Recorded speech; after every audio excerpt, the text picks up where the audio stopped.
The Olympic tournament continues and the excitement is building. We'll have all of this. Well, take two. Sorry. The Olympic tournament continues and the excitement is building here as we enter the first weekend of the men's tournament.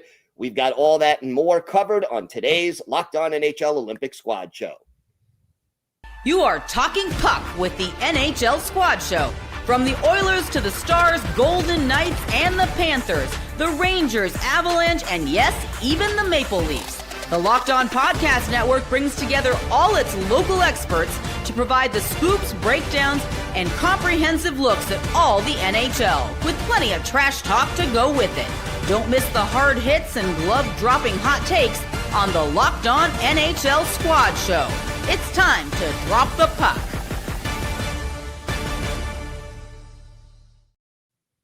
Welcome, everybody, to the Locked On NHL Olympic Squad Show as we cover the Olympics from end to end here in the world of hockey.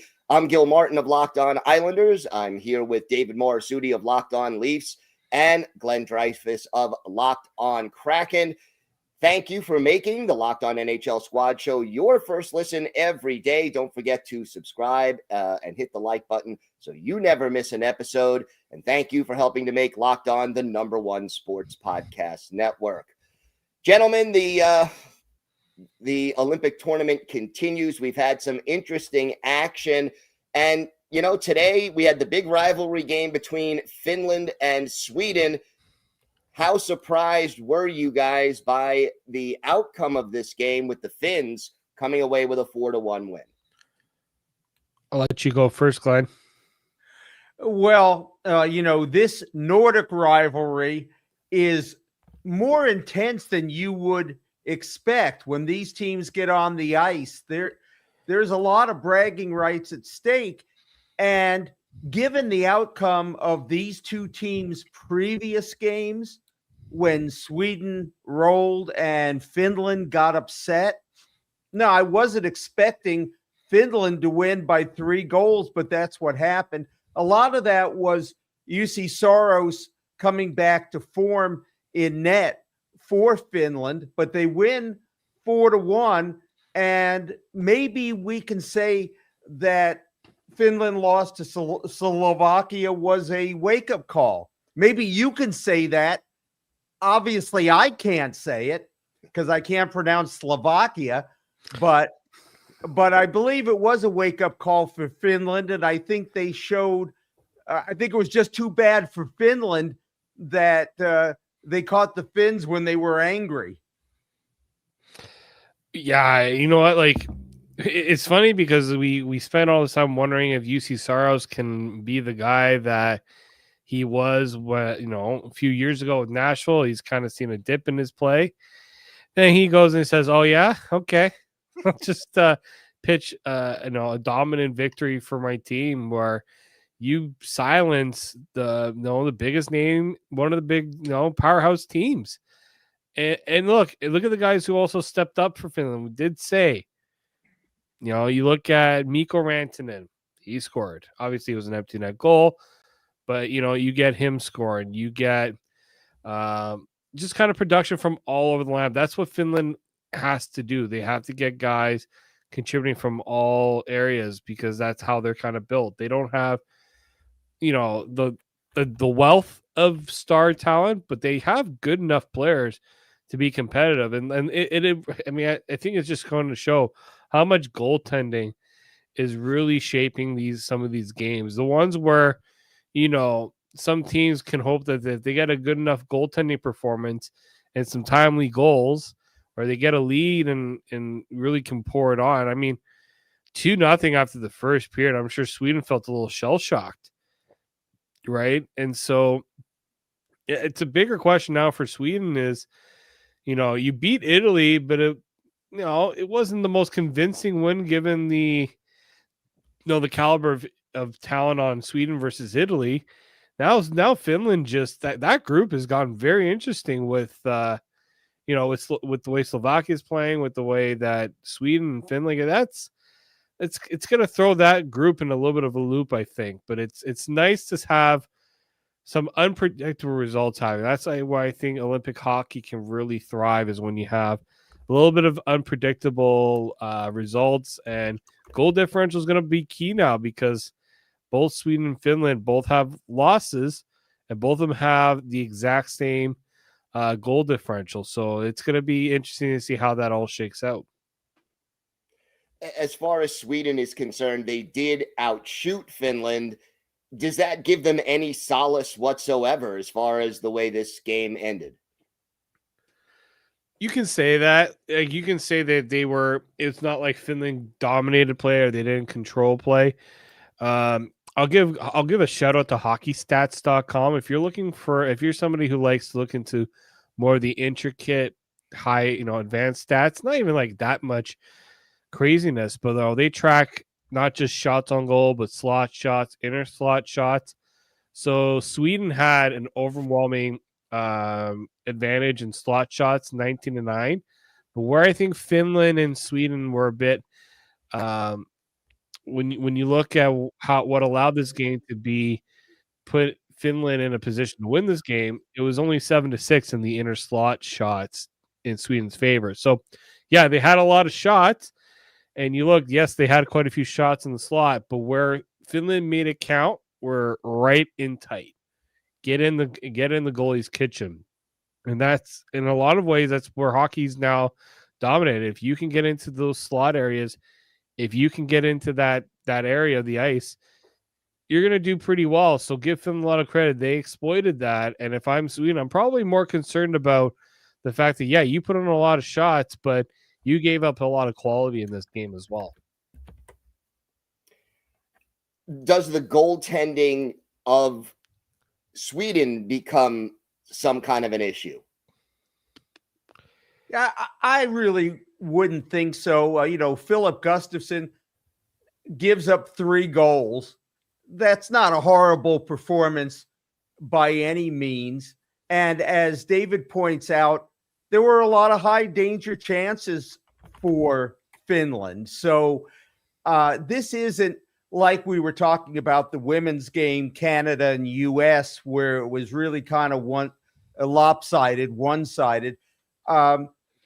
I wouldn't be surprised. These two teams could meet again in the medal round, and it could be a different result. It wouldn't surprise me at all, because I think this is kind of a feeling out game. Like I said, both teams just have to get to the medal round and have a chance to do it again. Yeah, I mean, look, like Gustafsson, he's played much better than this. We've seen it this year for Minnesota. They don't necessarily have between Gustafsson, you got Markstrom. I don't know if they're gonna put Wallstedt in there unless they really feel that he's a better option. I mean, could very well be. It'd be very interesting to see how they kind of break that all down. But I look at this as, Sweden's got to be better defensively. Like, they got too much talent on that blue line to, have the advantage in shots like they did, but then to come away with a 4-1 loss. Like that to me, people can try to put it on goaltending. I think it's always too easy too easy to say that. I think you have to look a little bit deeper into why exactly did Finland have the success that they did, even though they were outshot. That tells a lot usually in these sort of games, for sure. Hey, David, a question for you, because I noted William Nylander played in this game. He did get an assist, and as the Leafs guy, there was some question about Nylander's availability. So what do you make of him playing? You know what? There was a little bit of concern because he did return from an injury just before these Olympics, and there were concerns as to whether or not this was something that's going to be a lingering issue, and if he's, putting too much at risk by playing at the Olympics here. I thought in the first game he looked every bit the William Nylander we expected. Again, in this one, I think him, Raymond, Raquel, they were the only ones that really, they were the more noticeable players, but Nylander was way more noticeable in the other game than he was in this game. And I think that's something there where, Sweden's going to need him to really step it up and not just put chances on that, but bury them, right? He scored in the last game. Yes, he had an assist in this game, but it's clear they're going to need a lot more if they're going to want, going up against some of these tougher teams. Slovakia is not going to be easy. They ain't pushovers. And so if Sweden loses that game and Finland somehow wins, I think a good chance they could beat Italy. It's good. Sweden's going to be in a little bit of a tough position where they're not going to get the favorable matchup going into the, past the group stage, the preliminary round. Gil, I have to mention, following up on the Nylander situation, it reminds me, I think NHL teams, their 3 words that they're saying over and over are not "go team go," but don't get hurt. Yeah. Don't get hurt. I mean, each NHL team has at least one player participating in the Olympics, led by the Florida Panthers with 10. The Golden Knights have 9. The Avalanche, Wild, and Lightning have 8 apiece. So the main thing here, I think, above all else, back here in North America, is come home healthy. It does matter. It really does. And it kind of makes for an interesting duality for a lot of fans where you're rooting for your guys, but you're sort of a little bit worried about that possibility. So, yeah, we'll see what ends up happening. So far, no serious injuries that I'm aware of, and let's hope that it stays that way. And obviously, there were concerns about the quality of the ice surface as well. So thankfully, that has not caused any difficulties in regards to injuries. We have got a lot more hockey to talk about, including another game and another win for Canada. We'll get to the other games today and a lot more next on today's NHL Squad Show.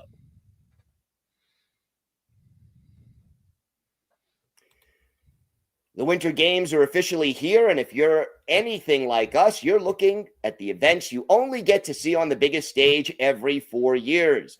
And that's why following the Olympic Games on FanDuel just makes sense.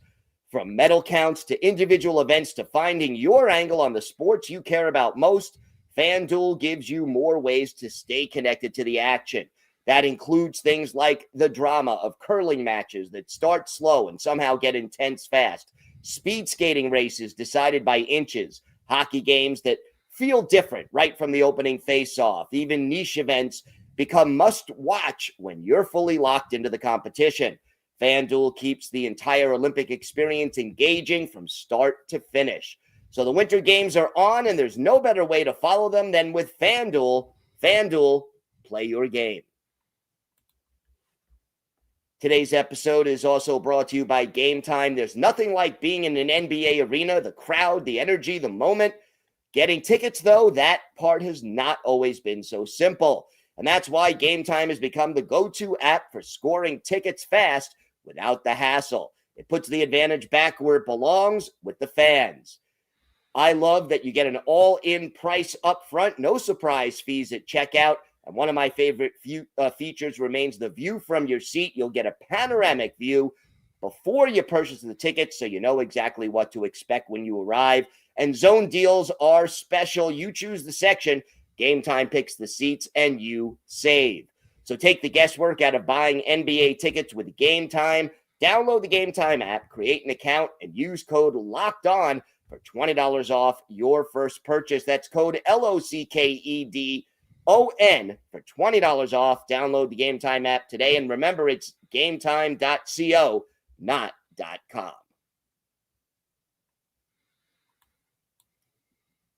All right, gentlemen, so a couple of other games today that I wanted to talk a little bit about. And how about the host team, Italy, playing Slovakia tough, a 3-2 win for Slovakia, but I don't know. I didn't expect it to be that close. I got to get, you know what? I was very down on my Paisan going into this. We had one player who was anywhere around the NHL, and he got hurt in the first game. Yeah. I was, again, it's nice to see that. I think it has to be just the Italian pride of playing in your home country. You know, Italians, I'll tell you this, we like, you know, we might get outshot. We might not look like we're in control of the game, but we're almost like, though, we got you right where we want you. And, you know, I give them credit. They hung in tough. The goaltending has been spectacular. Because if you looked at the chances, like that game should not have been 3-2. I will tell you that. Give the Italian goaltending. I think some teams are gonna have to make some calls to see if any of these guys. I mean, I know the Anaheim Ducks have won. Maybe you might be looking to see how what's in the water in Italy that's allowing the goalkeeping go from Italian soccer to now Italian hockey. Damian Clara. Remember that name? He had 35 saves against Slovakia. And, you know, for teams like USA and Canada, Finland, Sweden, you know, it's about being on the podium. It's about winning a medal. It's about winning a gold medal. For a lot of these other teams, it's about participating. It's not about being on the podium. And we need to give a shout out to those teams, the Denmarks, the Italys. I mean, you know, they will be celebrating tonight because they made this a game. I mean, they were down 3-1. They pull their goalie. They score a goal to bring themselves within 3-2. I mean, it was a competitive game. Yeah, they were outshot and they were outplayed. So what? The Italians, they are heroes in their home country tonight, and good on them. I think they have shown out well through this tournament. There's no need to hang their heads, and good on them. And I'll bet that they have increased interest in the sport in that country. Well, they got a new arena now in Milan that they're going to be able to play in for the next few years. So got to get some use out of that. But well, you know, the World Championships were in Denmark, remember? Yeah. And they upset Canada. You know, the fans there went crazy. So there is something about playing at home. Yeah. No doubt. No doubt. It gives you more energy. You're playing in front of friends and family and neighbors and all of that. And certainly having the crowd behind you gives you a little bit more momentum. How about Czechia and France? France hung tough, at least for a couple of periods in this one. I was kind of laughing when they get 3 goals on 7 shots. And I'm just like, oh, man, is this going to be one of those epic collapses? And then Czechia, it's like, okay, enough's enough. We cannot lose to France after Pasternak. Like, you know, going into this tournament, I remember when David Pasternak showed so much how upset he was that Czechia wasn't included in the 4 nations. And after the first game, it's like, well, I think we kind of got a little bit of the answer of why that was. And then in this game, it was like, no, don't tell me they're going to blow this one too. But give Czechia credit. They realized they needed to wake up, smoke coffee a little bit. And sometimes a team needs to go through a scare like that to realize, you know, you can't mess around in these tournaments. And so France can hold their head high, but I think that was a much needed wake up call for a lot of guys on that team. Well, France is like Italy in the sense that not much was expected of them. They're not a hockey power, but boy, did they have 5 minutes that hockey fans and sports fans in France, they will cherish this. They won't watch this whole game back, but boy, will they watch the first 5 minutes of the second period when they scored 3 goals, when they took the lead. And also shout out to my very favorite hockey player, man or woman, anywhere in the world, Pierre-Edouard Bellemare. He plays on Team France. He's 40 years old. He played in the NHL with 5 different teams. you can't be around Pierre-Edouard Bellemare for 5 minutes without having a smile on your face. He is the greatest locker room guy ever. I'm sure he has a bumper sticker on his car that said, "The worst day at the rink is better than the best day anywhere else." He is just a great guy, an uplifting influence. He's not a great hockey player anymore, but just, he's the NHL's number one French player. Now, that may not seem like a lot to you, but it's a lot in France. I think he played something like 600 or more NHL games. So a shout out to Pierre-Edouard. Well done.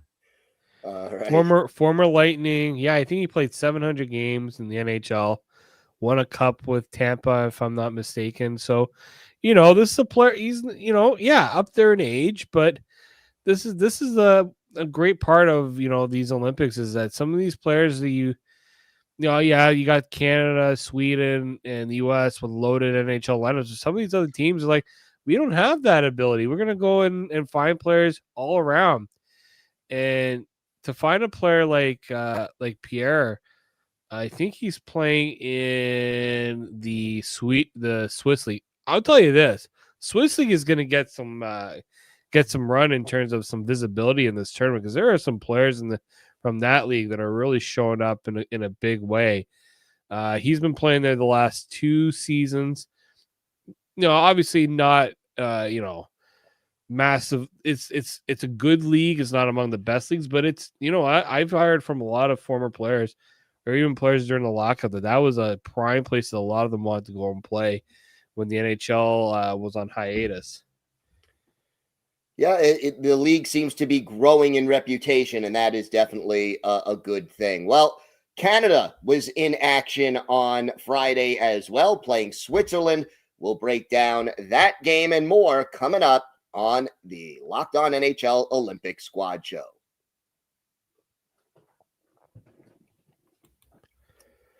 New year, new systems. This is the time when a lot of us look at the messier parts of how we run our businesses and think there has to be a better way. And there is. Streamlining your communications is one of the quickest upgrades you can make. And that's why today's episode is brought to you by Quo, spelled Q-U-O, the smarter way to run your business communications. Because when your team is reachable, organized, and communicating in one place, you're not just working cleaner, you're creating more opportunities to connect with customers. Your whole team can call and text from one shared business number, so nothing gets missed. Everyone sees the full conversation thread, which makes replies faster and more personal, and it works right from your phone or computer, and you could even keep your existing number. It's no surprise that Quo is the #1 rated business phone system on G2, trusted by more than 90,000 businesses from solo operators to growing teams.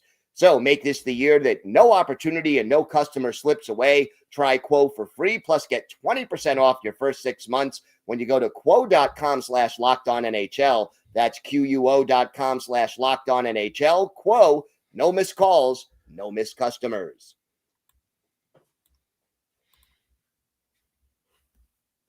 So, gentlemen, Canada, Switzerland.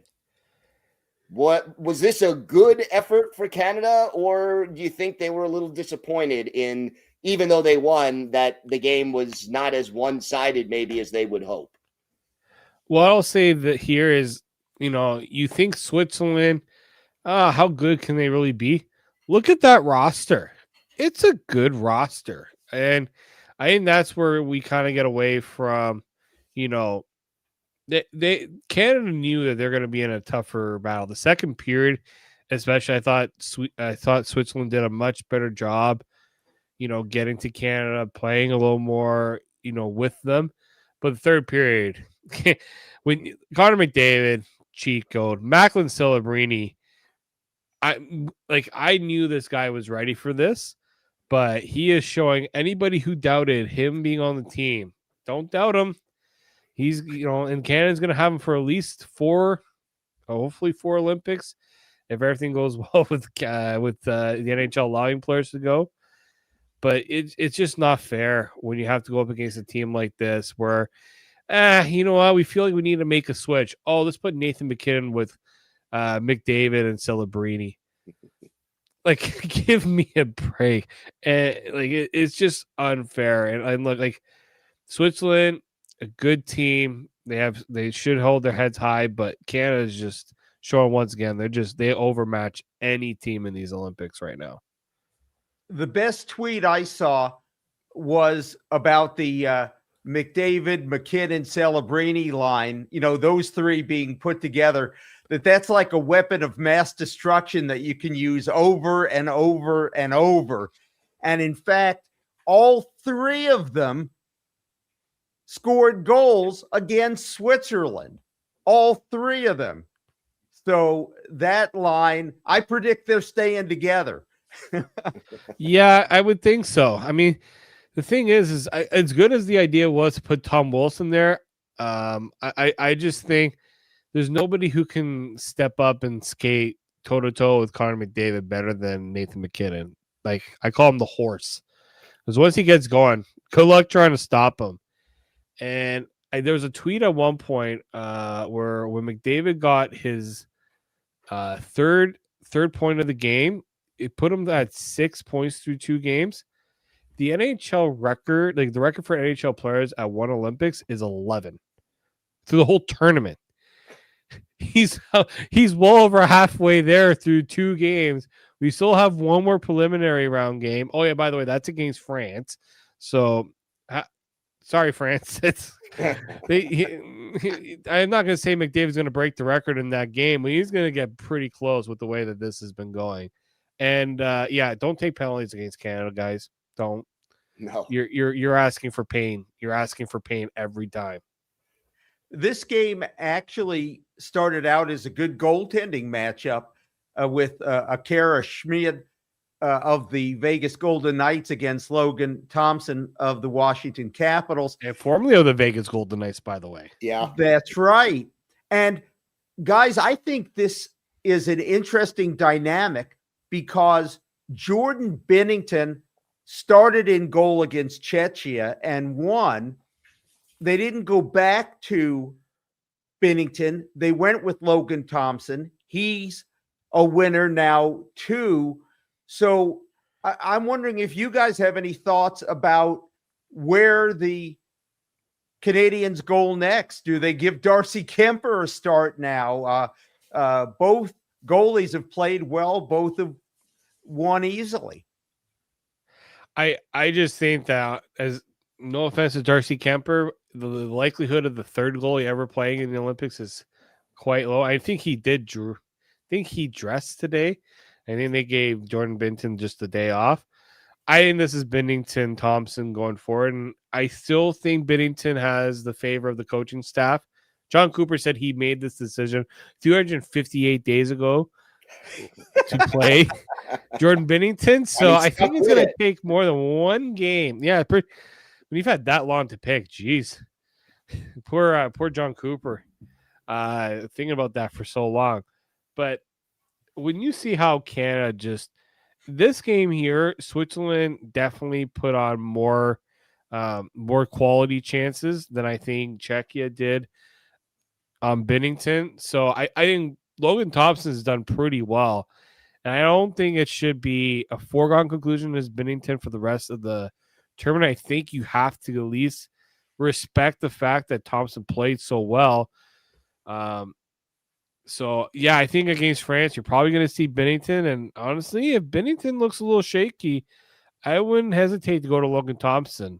Because Logan Thompson had a pretty tough outing in terms of quality of chances scored on him. And, other than the one goal he allowed, pretty good for him. I know there was a lot of question about the Canadian goaltending. I think that's been the least of our concerns.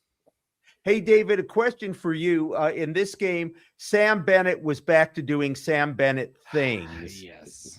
And I have a lot of friends in Toronto who get apoplectic when discussing Sam Bennett based on last year's playoffs against the Leafs. Are you in that club too? Here's the thing. Team Canada not only has Sam Bennett, it also has Brad Marchand and has Tom Wilson.